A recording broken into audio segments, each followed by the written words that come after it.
রব্বুল আলামিনের সর্বোত্তম সৃষ্টি, যেমনই তার প্রতিনিধি। মানুষ সমাজ পদ্ধতি, মানুষের প্রয়োজনে সমাজ এবং রাষ্ট্র, সমাজ এবং রাষ্ট্র গঠন এবং পরিচালনা করার জন্য প্রয়োজন আইন বিধান, আর আইন বিধান প্রয়োজন সর্বমুহূর্তে। সমাজ এবং রাষ্ট্রের ক্ষেত্রে সর্বমুহূর্ত হচ্ছে সমাজ রাষ্ট্রের মালিকানা এবং সমাজ রাষ্ট্র গঠন পরিচালনা আইন বিধান অন্যান্য প্রয়োগের সর্বোচ্চ ক্ষমতা। এই সর্বমুহূর্ত হওয়া উচিত ছিল আল্লাহ, কিন্তু 53 বছর চলে গেল, বাংলাদেশ স্বাধীন হয়েছে।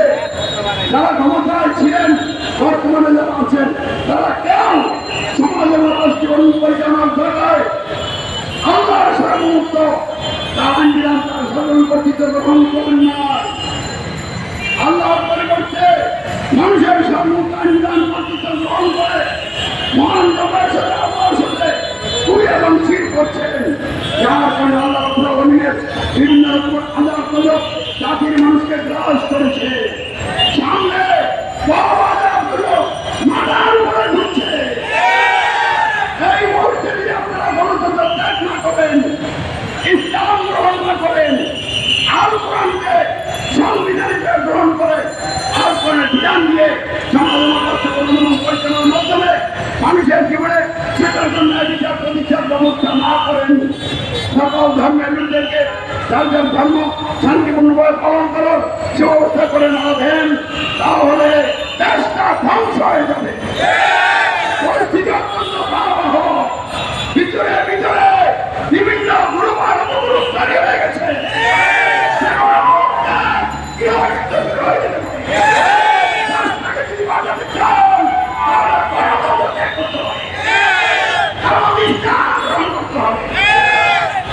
অন্যান্য ধর্মের লোকদেরকে যার যার ধর্ম করার সুযোগ করে দিয়ে আল্লাহর আইন বিধান দিয়ে রাষ্ট্র পরিচালিত হলে রাষ্ট্র সকলের হবে, ধর্ম রাষ্ট্র হবে সকলের।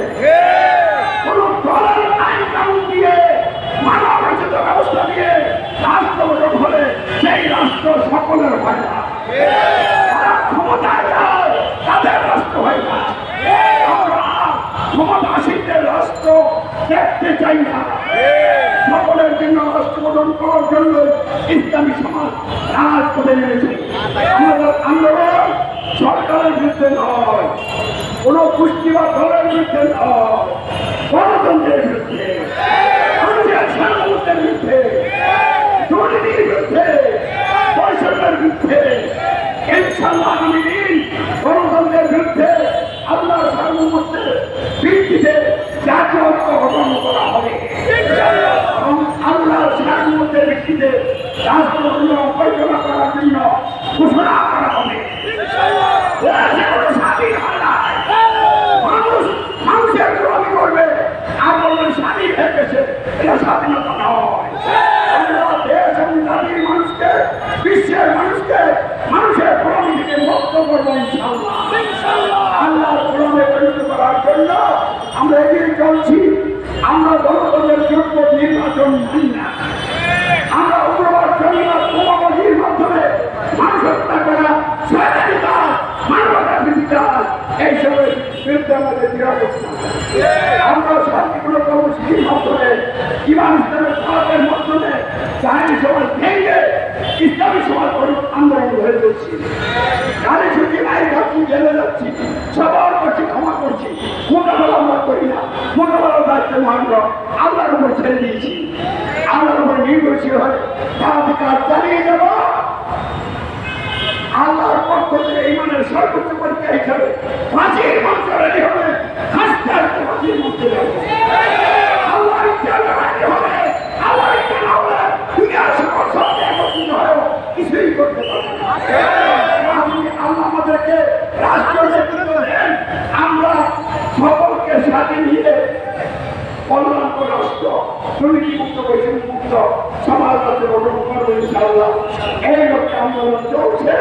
এবার আন্দোলন গণতন্ত্রকে প্রথম করে আল্লাহর সার্বভৌমত্ব প্রতিষ্ঠা আন্দোলন এবং আন্দোলন মানুষকে মানুষের প্রকৃতিকে মুক্ত করে আল্লাহর গোলামী আন্দোলন। এই লক্ষ্যে শান্তিপূর্ণ যাত্রা গণতন্ত্র সহ সকল বাংলাদেশের অবস্থার বিরুদ্ধে, দুর্নীতির বিরুদ্ধে, আমার মহাসত্বের বিরুদ্ধে জাতীয় আল্লাহ কবুল করে বলেন আমি আপনাকে ধন্যবাদ আওয়াজ করুন সব টাকা আমার কাছে আল্লাহ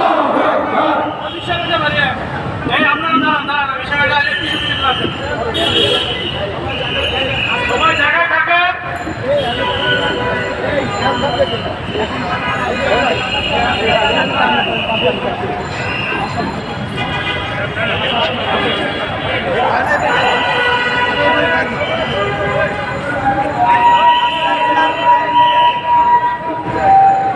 ربك فكبر ربك فكبر الله أكبر الله أكبر